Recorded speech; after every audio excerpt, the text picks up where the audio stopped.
या मुद्द्यांवर विरोधक सरकारला घेरतायत। असं असताना अधिवेशन सोडून एकनाथ शिंदे अचानक रात्री घाईघाईमध्ये दिल्लीत पोहोचले। भाजपच्या वरिष्ठ नेत्यांची भेट घेण्यासाठी शिंदे हे तिथे पोहोचल्याचं बोललं जातंय, पण दिल्लीत मध्यरात्री शिंदे नेमके कुणाला भेटले हा एक प्रश्न आहे। कारण भाजपचे महत्त्वाचे नेते काल दिल्लीत नव्हतेच, पण शिंदेंच्या या दिल्ली दौऱ्यात एक ट्विस्ट सुद्धा आहे। आपण पाहूयात।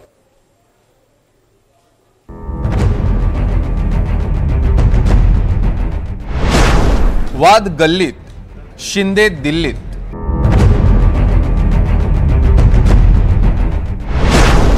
अधिवेशन महाराष्ट्रात, शिंदेंनी पकडलं दिल्लीचं फ्लाइट।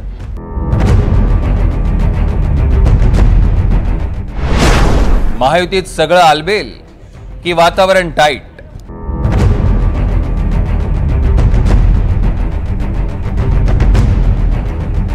इकडे मुंबईत पावसाळी अधिवेशनाची धामधूम आहे आणि तिकडे एकनाथ शिंदेंनी गडबडीत दिल्लीचं फ्लाइट पकडून अचानक दिल्ली गाठली।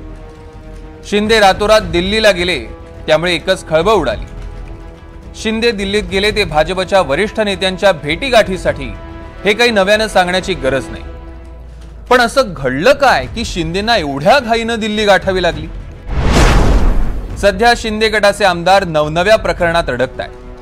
संजय शिरसाटांचं विट्स हॉटेल प्रकरण, संदीपान भुमरेंचं मद्य परवाना प्रकरण, संजय गायकवाडांनी केलेली मारहाण, तानाजी सावंत गायब झाल्यावरनं उपस्थित झालेले सवाल, मीरा भाईंदरमध्ये प्रताप सरनाईकांना काढावा लागलेला पळ, भरत गोगावलेंची अघोरी पूजा, या सगळ्यावरनं शिंदे गटाच्या आमदारांना टार्गेट केलं जात असल्याची शिंदे गटाची भावना आहे।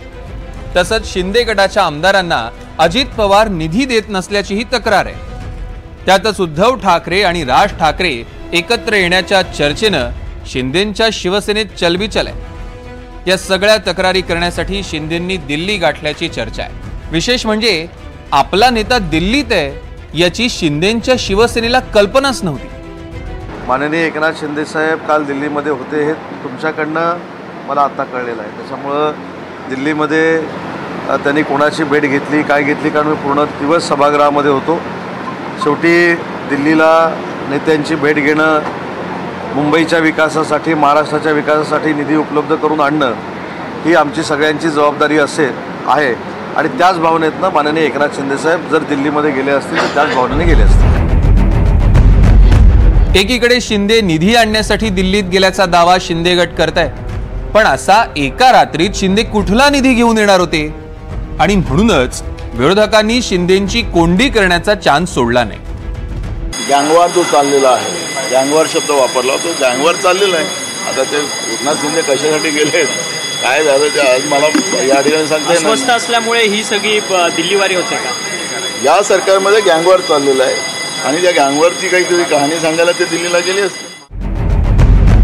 एकनाथ शिंदे दिल्लीत भाजपच्या वरिष्ठ नेत्यांच्या भेटीसाठी गेले, मात्र दिल्लीत भाजपचे वरिष्ठ नेते उपस्थितच नव्हते अशी माहिती आहे। पंतप्रधान नरेंद्र मोदी नामिबियाच्या दौऱ्यावर होते, केंद्रीय गृहमंत्री अमित शाह गुजरातमध्ये होते, भाजप अध्यक्ष JP नड्डा हिमाचल प्रदेशात होते।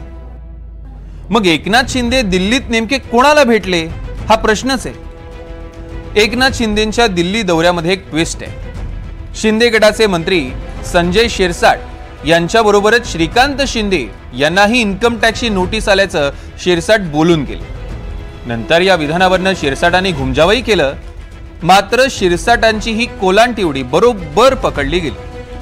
देखिए, आयकर विभाग जो होता है वो हर किसी की छाननी करता है। मुझे नोटिस आई है, श्रीकांत शिंदे साहब को नोटिस आई है, और किसी को नोटिस आती होगी, तो इसके मायने अपन ने गवर्नमेंट को, वो आयकर विभाग को अपनी जवाब देना यह लाजमी है। यामध्ये काही पत्रकारांनी असं विचारलं की श्रीकांत शिंदेंना सुद्धा नोटीस मिळाली की काय, त्यांना नोटीस मिळाली आणि तुमच्यावर राजकीय दबाव आहे की काय असा त्यांनी प्रतिप्रश्न केला। मला श्रीकांत शिंदेंना नोटीस मिळाली का नाही याबद्दलचं कोणतीही माहिती माझ्याकडे नव्हती, परंतु हे वाक्य माझ्या तोंडी घातण्यात येतं की श्रीकांत शिंदेंना नोटीस मिळाली असं संजय शिरसाट बोलले, तर कृपया हा गैरसमज पसरू नये म्हणून यासाठी हा खुलासा केला। श्रीकांत शिंदेंना आलेल्या इन्कम टॅक्स नोटीसमुळेच एकनाथ शिंदे दिल्लीला गेले होते का अशी ही चर्चा आहे। आता दिल्ली भेटीत नेमकं झालं काय असं आम्ही एकनाथ शिंदेंनाच गाठून विचारलं, तेव्हा शिंदे काय म्हणाले पहा. गुरुपौर्णिमा आहे. गुरुपौर्णिमेच्या सगळ्यांना शुभेच्छा. गुरुपौर्णिमेच्या सगळ्यांना शुभेच्छा. एकनाथ शिंदेंनी गुरुपौर्णिमेच्या शुभेच्छा तर दिल्या, पण शिंदे दिल्लीत नेमका कुठला गुरु शोधायला गेले होते ते पुढच्या काही काळातच कळणार आहे. रामराजे शिंदे, NDTV मराठी, दिल्ली.